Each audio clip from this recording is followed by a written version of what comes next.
अल्लाह को मानने वाला भगवान को नहीं मानता और भगवान को मानने वाला अल्लाह को नहीं मानता है।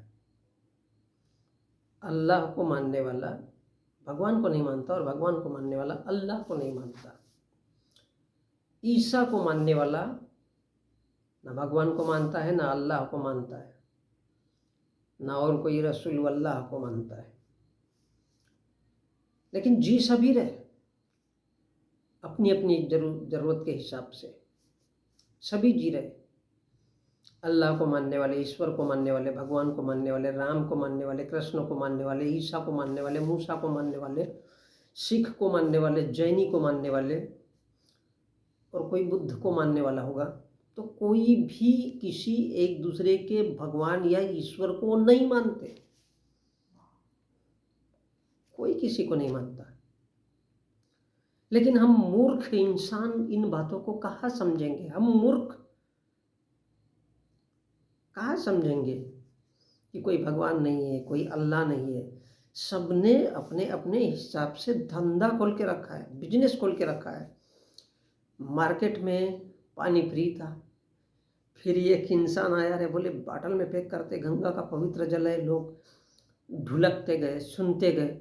आजकल सरकार ने सरकारी बोरवेल की खुदाई का काम बहुत कम कर दिया, बोले लोगों को ज़रूरत ही नहीं, सब खरीद करके पी रहे। तो ये क्या है? धंधा खोल रखा है। तो किसी ने भगवान को पैदा किया, किसी ने अल्लाह को पैदा किया, और किसी ने मूसा को, किसी ने ईसा को, और सब पैसे कमाने में जुट गए।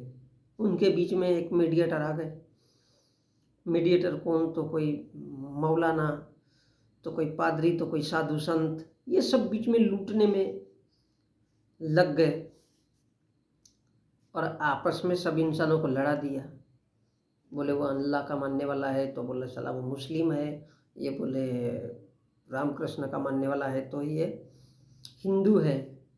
और सारे के सारे इंसान नफरत ईर्ष्या में जी रहे कि ये तेरा भगवान, ये मेरा अल्लाह, ये तेरा ईसा, और ये मेरा मूसा, और ये सब कुछ सारा का सारा खेल किसका है? सिर्फ पैसा, पैसा और पैसा, कोई किसी का नहीं है।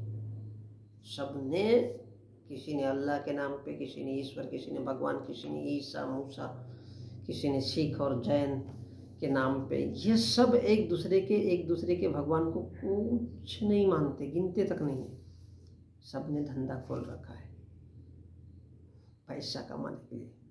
और इसलिए किसी ने कहा कि ईसा फिर न मूसा फिर, सबसे बड़ा है पैसा फिर। पैसा पैसा पैसा, क्योंकि ये सबकी जरूरत है।